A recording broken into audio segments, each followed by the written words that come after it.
Popular digital archival and library project, Internet Archive, lost a major copyright lawsuit in 2023 against prominent book publishers including Hachette, HarperCollins, Wiley, and Penguin Random House. The lawsuit was brought on by publishers claiming that the archive was partaking in copyright infringement through its controlled digital lending program that gave users unfettered access to digital copies of books. Losing the lawsuit forced the archive to take down 5 lakh books from its collection, something it argues majorly affects its users.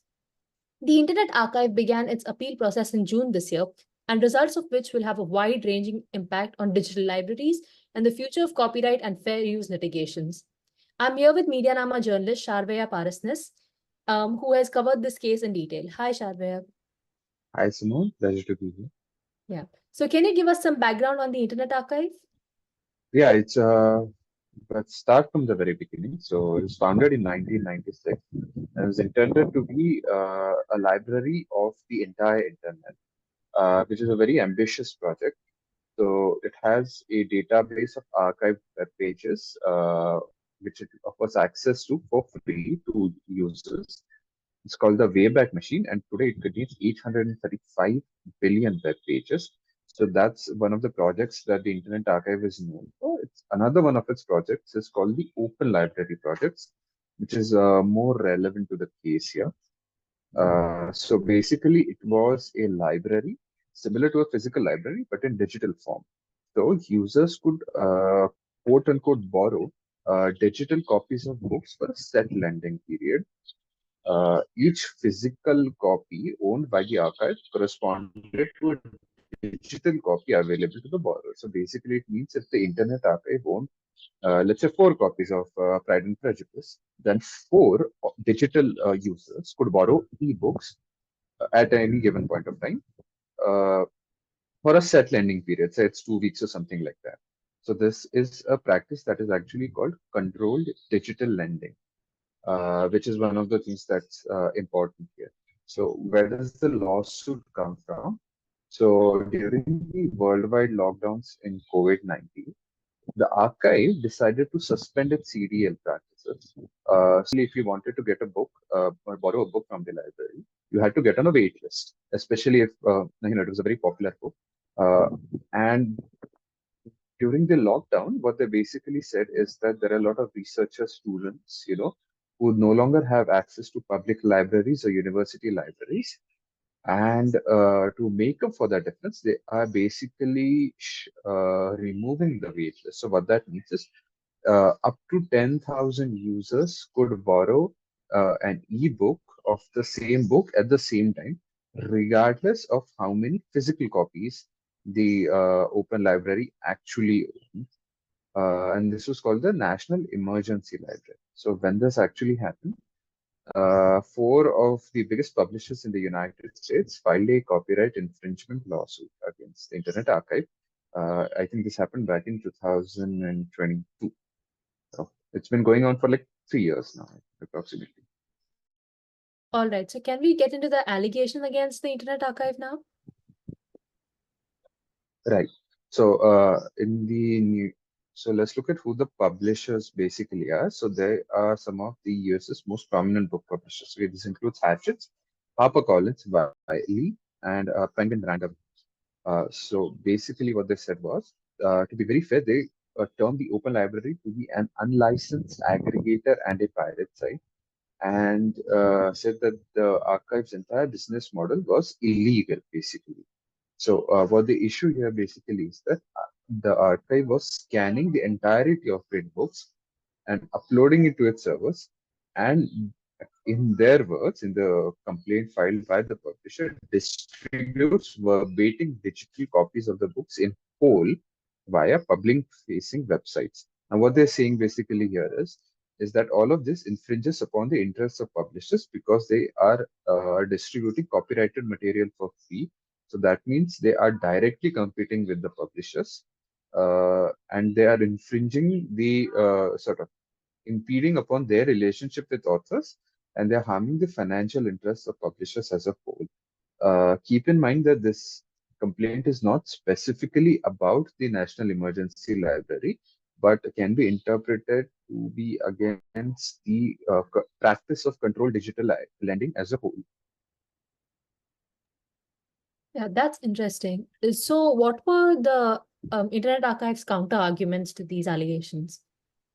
Okay, so we have to look at what they actually said. Specifically, they said that their controlled digital lending practices came under fair use.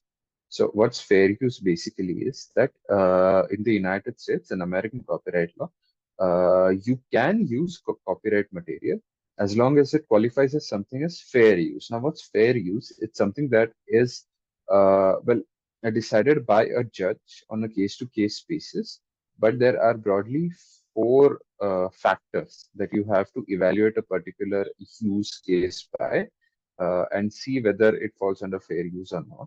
So the first factor is called the purpose and character of the use. Okay, so this is basically something that favors non-profit and educational purposes, especially something like criticism, teaching, or research. So, if you want to criticize a book, you can take extracts from the book and it's not considered to be a copyright infringement. Similar for teaching or research purposes, it's considered to be fair use. The other part is it's fair use if the use is transformative. So what that means is that when you use copyrighted material, you are using it in order to create something new or adding some greater value to it, which is something that research work often does, for example.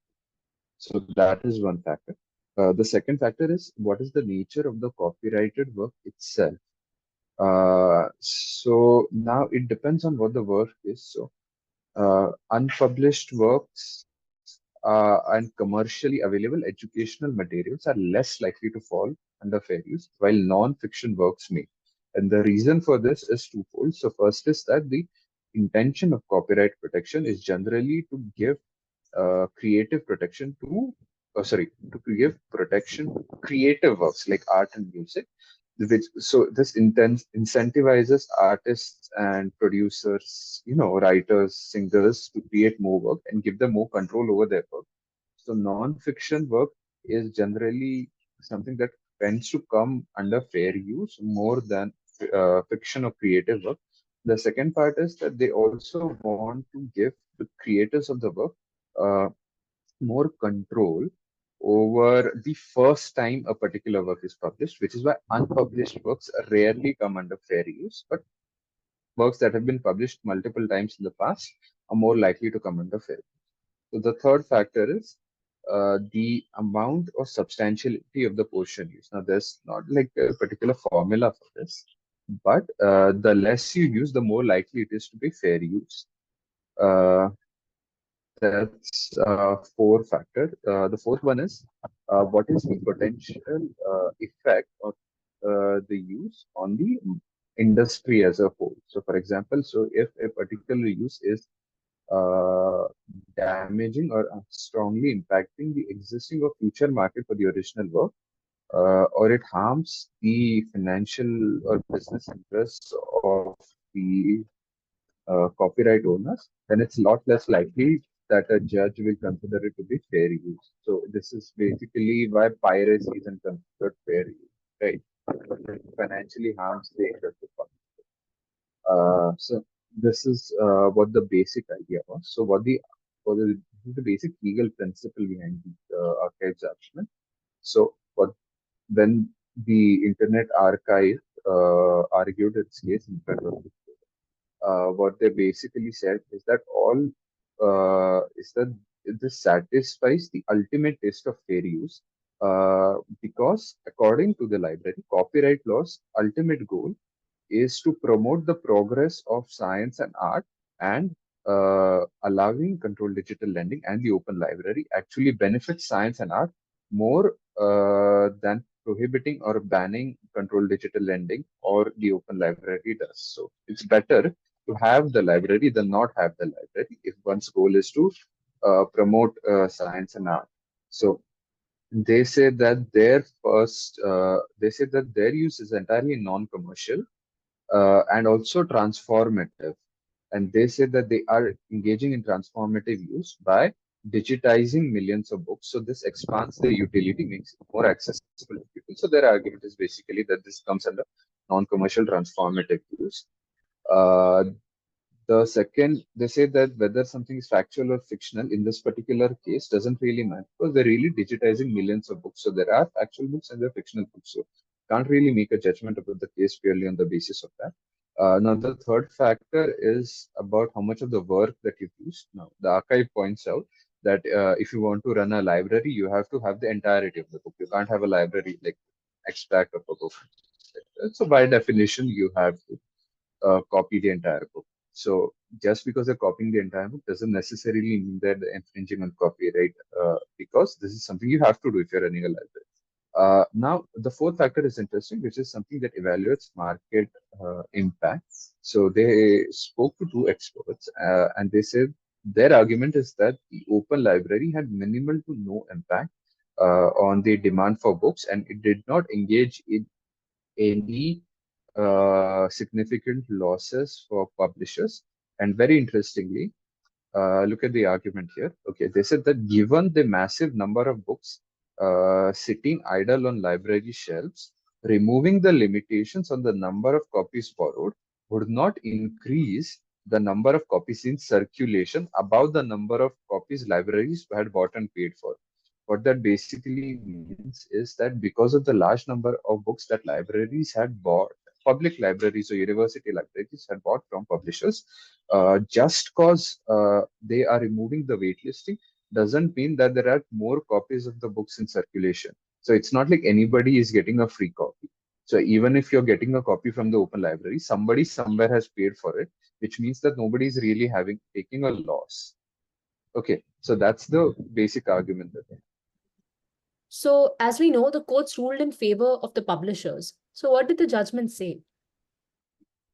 So the court also looked at the same four factors, but they had a very different interpretation of the whole thing. So first of all, they said that there is nothing transformative about the sort of work that the Internet Archive has done. So they're digitizing entire copies of books and then they're lending them out. So there's nothing new in terms of the value that Internet Archive is adding to it. The second thing is that even though the operation may not be a commercial for-profit operation, just because something is non-commercial, that doesn't mean it is automatically fair use. That's one thing. The second thing is that since many of these published books included works of creative fiction, this is something that is considered to be close to the core of copyright protection. And therefore, according to the second factor, the archive did not use the copyrighted work for fair use. Uh, Again, same thing.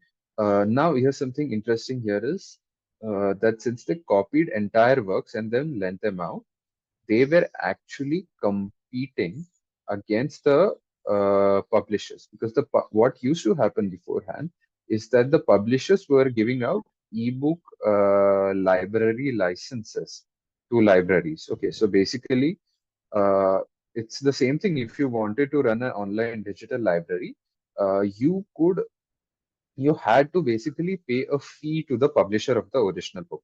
So that was the case that had actually happened. And this was a lot more expensive for libraries, right, as opposed to controlled digital lending, where you can, if you have a physical copy, it just corresponds to a digital copy. But instead of that, regardless of whether you have a physical copy or not, if you want to lend an X number of copies out online, you have to pay X number of dollars to the publishers. So that's basically what used to happen. And what the judge said is you're competing with a financial sort of investment that the publisher has already made. So that is something that puts the fourth factor against you.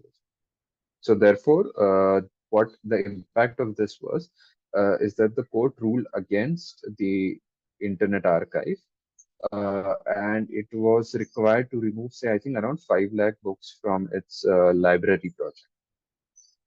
Right. So, on what basis is Internet Archive appealing this case then? So the archive process has just begun. Sorry, the appeal process for the Internet Archive has just begun. So you have to keep in mind that the judge isn't really ruling merely against the Internet Archive. It's going against the practice of controlled digital lending or serial in the first place or in the.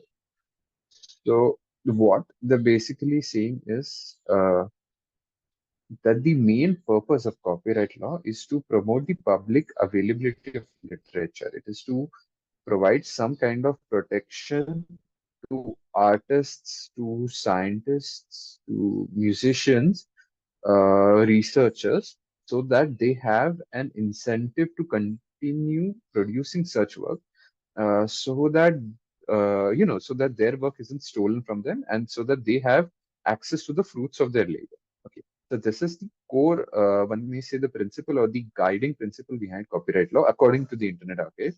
So they say that if this is what you want to promote, then it is better served by allowing the open library instead of prohibiting it.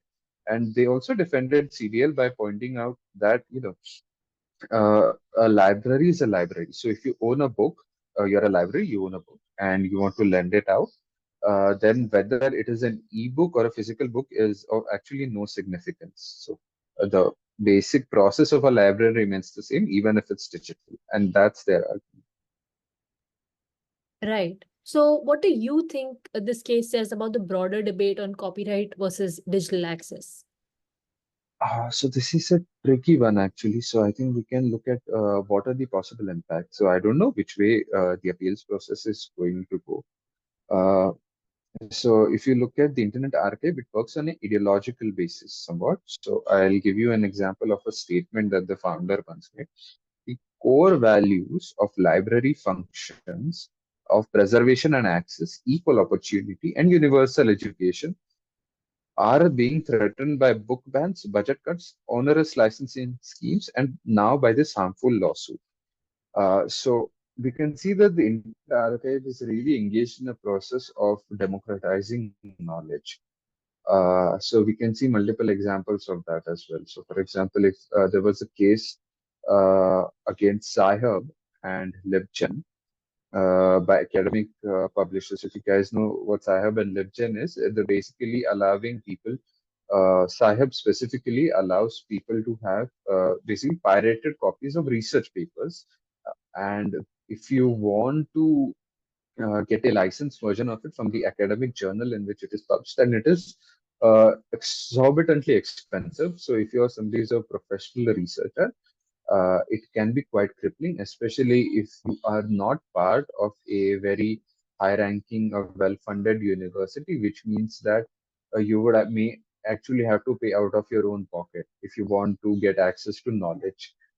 So that's one particular case that you can look at. And another similar case, which is quite old, and specific to India, is Oxford versus, I think it is Rameshwari Photocopy Service. So Rameshwari Photocopy Service was a Xerox shop that used to operate from the Delhi University's campus. And what they basically used to do is that they used to take extracts from textbooks, and they used to staple them together basically and create photocopies of that. And they used to sell them to the students basically for a nominal price, basically just the price of the paper. And the University of Oxford and some other academic publishers also filed a case against that. This is a fairly old case. And so we can see that there's a general trend over the past several decades of people who want to provide access to knowledge to people who don't have access for a low cost or free even. And then there are academic publishers or book publishers in this case who want to defend their sort of financial interests or want to care more about the bottom line basically. So something that the Internet Archive has actually said is that when these books were removed, they significantly reduced public access to digital literature, especially if you're somebody who's a school student or you live in a rural part of the world, wherever you are in the world, not just in India. You won't have access to a well-funded public library or a university library. and you may not have the financial resources to buy every book that you want, especially if you're like an avid reader or a professional researcher.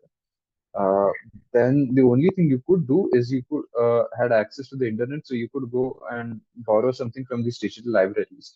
But if digital libraries now have to pay a license to a publisher, license fee to a publisher every time they want to lend a book out, there are a lot less books that are being lent out, which means there are a lot less readers, which means that a lot of work, whether it's creative work or research work, that gets harmed quite negatively. So we can say something like that. So I think that's something that is cause for concern here. So I think this is certainly going to be a very important legal precedent, whichever way it goes. So whether it goes in favor of the publishers or the internet, right? This is definitely a case that you have to keep an eye out for. Thank you so much for watching. If you would like to learn more about this case and tech policy in general, please check out our website, medianama.com. And if you would like to see more short videos on tech policy, please check out our YouTube channel.